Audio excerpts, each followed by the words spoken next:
Auschwitz was probably the most infamous concentration camp in history.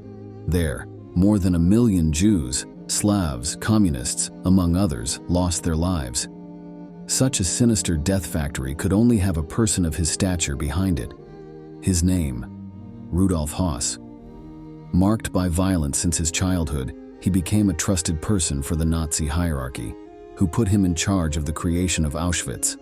But above all, he was entrusted with finding the most effective way to kill. It was he who supervised the installation and use of the gas chambers that operated day and night in the camp, ending the lives of 2,000 people in just half an hour. His lack of humanity was evident. It is not surprising that a life marked by violence ended in the same way. Today, in this new episode of Military History, we will tell you all about Rudolf Höss, the cruel commander of Auschwitz.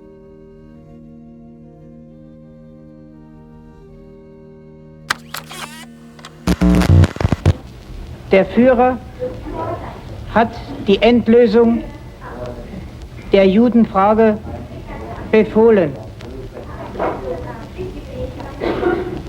Wir, die SS, haben diesen Befehl durchzuführen.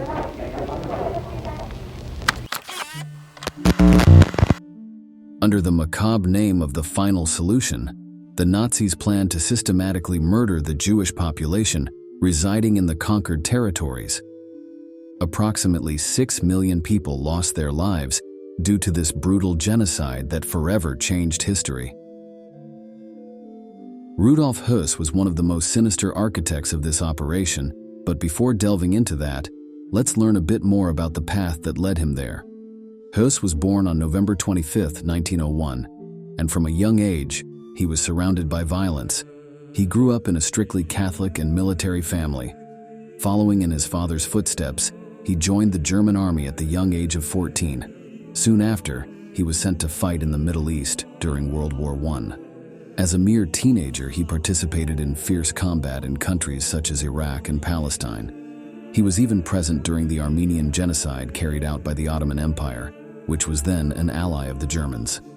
Although there is no information about his role in the military unit, his performance led him to become the youngest non-commissioned officer in all of Germany at just 17 years old. After the war ended with the defeat of his homeland, Höss returned to secondary school to complete his education. During these years, early signs of the type of person he would become were evident. One notable incident occurred within the school, which might seem minor but reveals his violent temperament. Without apparent reason, young Rudolf pushed a classmate down the stairs, resulting in a broken foot. Moreover, at this age, he began to show an interest in politics, aligning himself with the far-right ideology that would eventually give rise to the Nazi Party. Before that, he joined the Freikorps, armed groups that fought against communist organizations in Germany, often violently. It was not uncommon for clashes between these two groups to end in shootings or even people being beaten to death. This volunteer force further shaped Höss's radical ideas. In 1922, after hearing one of Adolf Hitler's early speeches, the young man quickly decided to join the newly formed National Socialist Party. To do so, he had to renounce his ties to the Catholic Church, which the Nazis opposed. He did so without hesitation. During these years, he continued to display the violent tendencies that had marked his entire childhood and adolescence. In 1923, along with other members of the Freikorps, he was involved in the murder of a schoolteacher who had been accused of unpatriotic actions. The man who ordered the crime was Martin Bormann, also part of the radical militias, and who would later become Hitler's personal secretary. Nonetheless, Höss was identified by authorities as the mastermind behind the crime and was sentenced to 10 years in prison. However, due to his good behavior and the ideological sympathies of police and judges, he was released in 1928, just 5 years later. Shortly after his release, Höss joined the Ardeman League. This group shared with the Nazis the ideas of Aryan superiority, but also sought a return to rural life, abandoning the cities. They argued that Germans had been tainted by Jewish influence and as a result had lost the purity that once characterized them. It was during his time with this organization that he met Hedwig Hensel, who would become his wife and mother of his 5 children. One of them, ominously, would be born inside Auschwitz.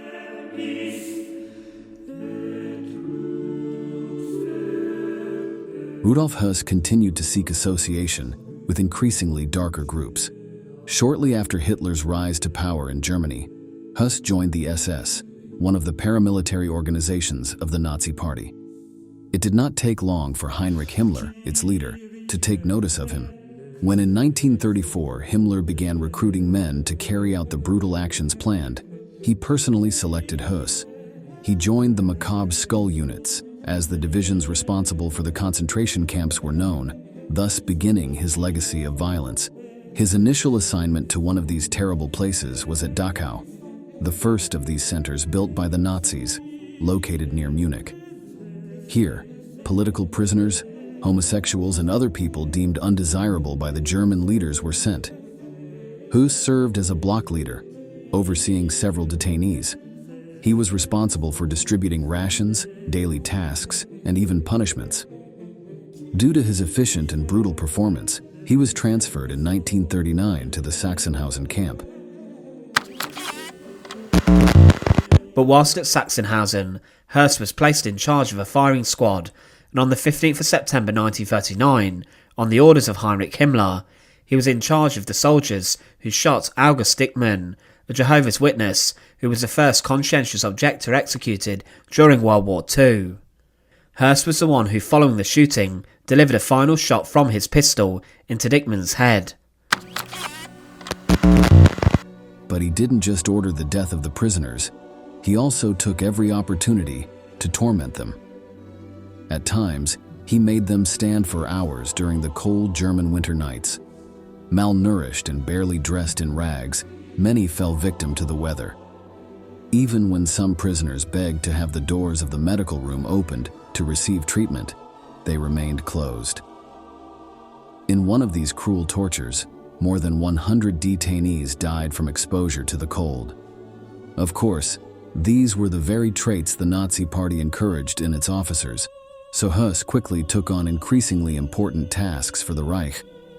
In 1940, Himmler ordered him to travel to Poland to assess the establishment of a new concentration camp in the area. Following his reports, construction of the site began. Its name? Auschwitz. Thus, Höss became the commander of what would become the largest extermination center of Nazi Germany. Upon his arrival, he set to work forcibly employing a contingent of prisoners to greatly expand the site. He was determined to do things differently, more efficiently than in the camps at Dachau or Sachsenhausen. Meanwhile, his wife and children settled into a house nearby, with several servants whom they threatened continuously with being sent to the camp if they performed poorly. From this location, the screams of prisoners and the gunshots of the guards could frequently be heard.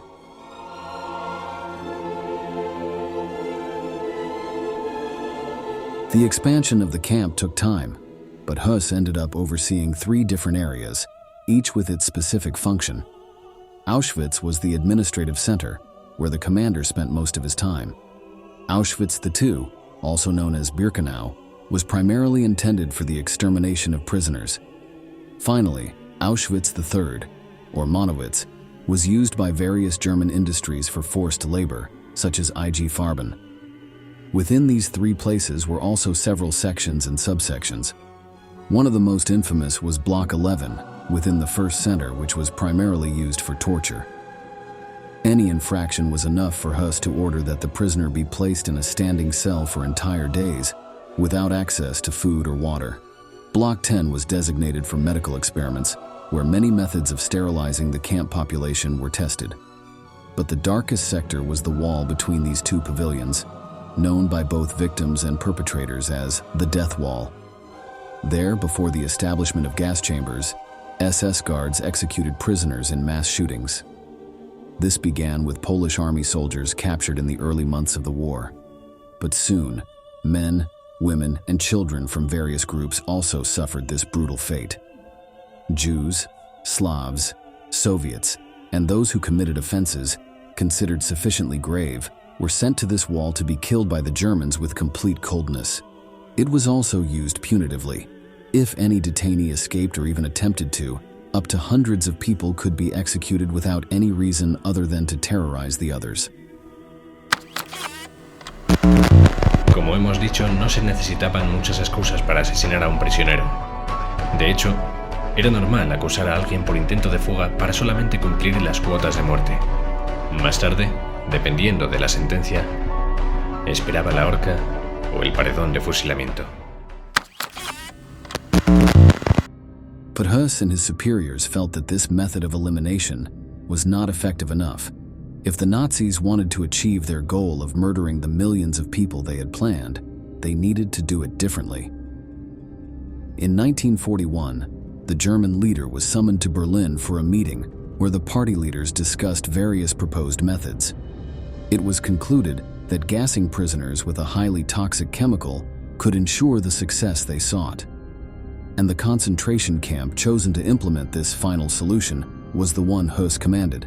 Thus, upon returning to Auschwitz, he ordered the construction of gas chambers large enough to accommodate hundreds of people at once. Soon after, a selection system was established, which prisoners underwent as soon as they arrived at the camp. Those physically fit for forced labor were shaved, tattooed, and sent to the barracks. The elderly, children, pregnant women, and anyone with a disability were directed to chambers where, according to the guards, they would receive a shower. Instead, they were locked inside, and the rooms began to fill with a pesticide called Zyklon B.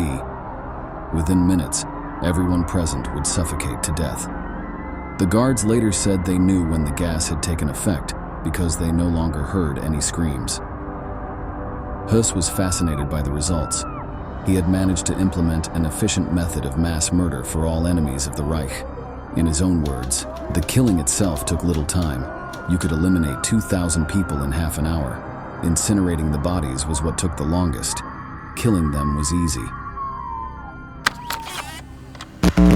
I saw 25 to 3,000 people going on the gas chamber, and they closed the doors, and then I knew that the SS threw the Cyclone B, from above 3-4 openings, and when it takes about 4 or 5 minutes to die, except the people that are in front where the gas is coming, then it takes about a couple of minutes.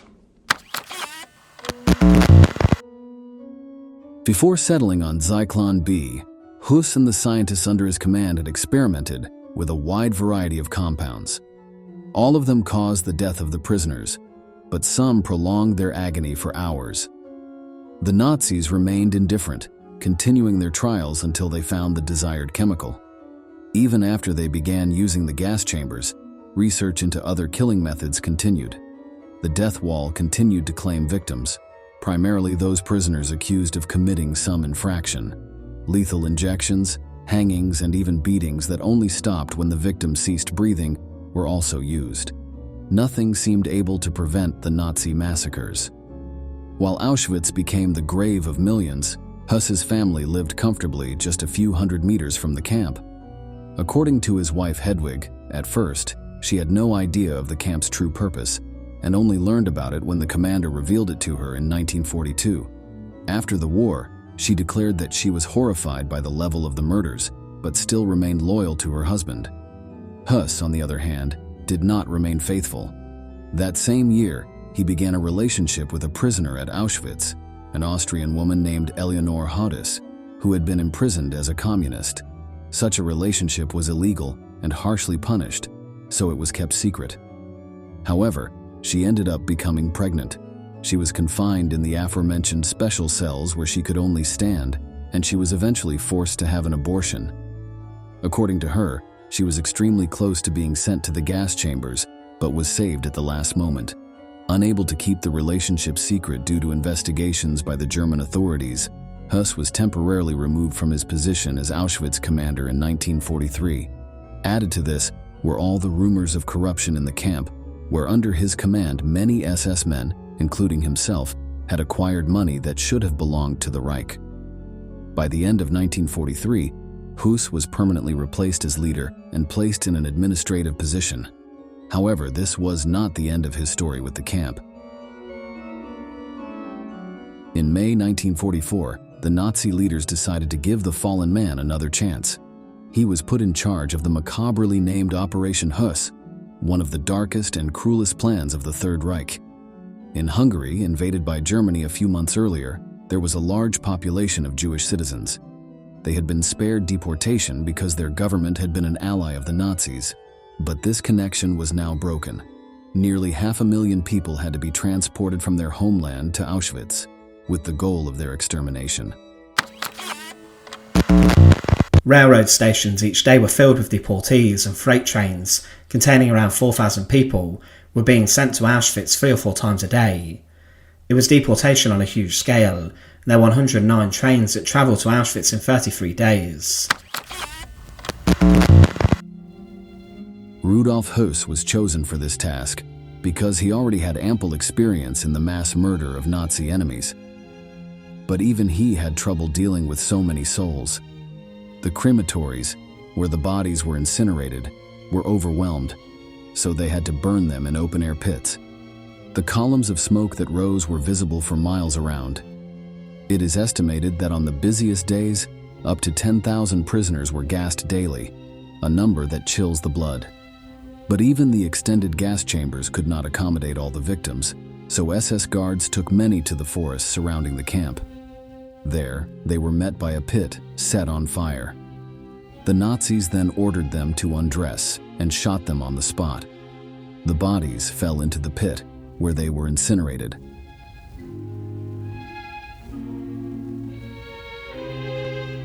Unfortunately, the operation was a success, and a large percentage of the nearly 500,000 Hungarians were murdered. After this inhumane action, Höss was sent to Ravensbrück, a concentration camp for women located in Germany. There, he continued to oversee the gas chambers, where it is estimated that he killed approximately 2,000 female prisoners. But the end of the war was approaching. In April 1945, with the Allied armies already in German territory, Höss and his family fled to avoid falling into Soviet hands. He had procured cyanide capsules for himself, his wife, and his 5 children to take in case they were captured, but he decided not to use the poison for the sake of the children. For a year, he evaded capture, living as a farmer under a false name. But British soldiers eventually found him, confirming his identity by the name engraved on his wedding ring. He was tried at the Nuremberg trials, where he estimated that he had sent approximately 3 million people to their deaths, including those gassed, starved, or killed by disease. The actual number was lower, but it still exceeded 1 million.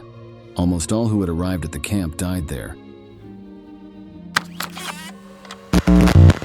Die Häftlinge wurden zwar streng behandelt, aber an eine methodische Verprügelung oder schlechte Behandlung war nicht zu denken.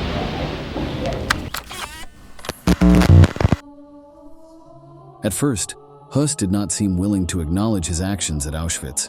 He was described as apathetic, almost exhibiting a psychotic demeanor. However, after a few years of imprisonment, he eventually revealed that the numbers of his victims tormented him. I have come to the bitter realization that I have grievously sinned against humanity. As the commander of Auschwitz, I was responsible for carrying out part of the Third Reich's cruel plans for human destruction. In doing so, I inflicted terrible wounds on humanity.